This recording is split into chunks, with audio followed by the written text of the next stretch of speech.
If you're like me, your For You page might have a lot of videos of China showing off the infrastructure and technology of China, boasting about its urban planning over the last 20 years, the improvements in air quality, the technology like the drone shows that they show in cities such as Shenzhen, or the verticality of places like Chongqing. All of those videos might very well be Chinese propaganda, honestly. However, I don't necessarily have an issue with it, and here's why.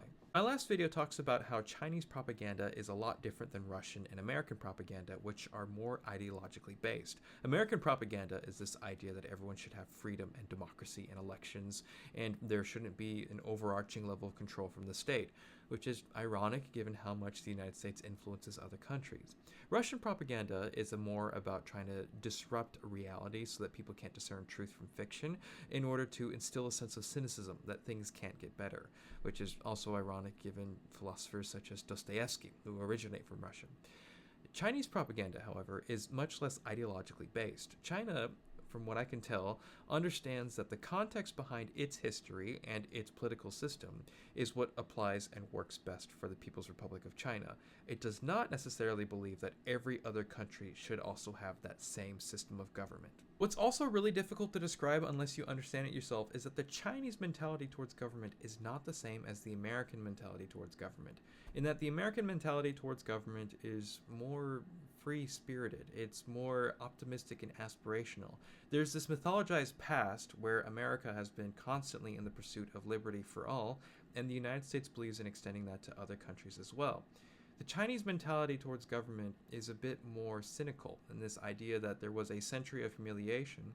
There was the end of the Civil War in 1949, in which the PRC took over control of the mainland from the ROC, and even then there were several missteps by the PRC, such as the Great Leap Forward and the Cultural Revolution, which did not yield positive results. Essentially, China is not as interested in exporting its ideology to other countries as the United States is, because they don't believe that it would necessarily work for everyone.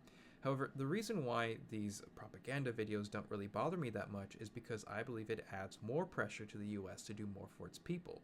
In that, if China continues to call our healthcare system idiosyncratic, which it is, then that might encourage some degree of healthcare reform to eventually achieving universal healthcare, something that would be really, really nice. There is historical precedence for this. For instance, the Civil Rights Movement. The Soviet Union repeatedly criticized the US for its racial inequality, saying, "How can you claim that you're for freedom for all if you can't even provide it to your own people?"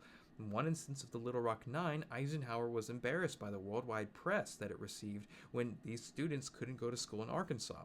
And so because of that, he had to call in the National Guard. That competition between the US and the USSR throughout the Cold War is what encouraged the United States to provide more for its citizens.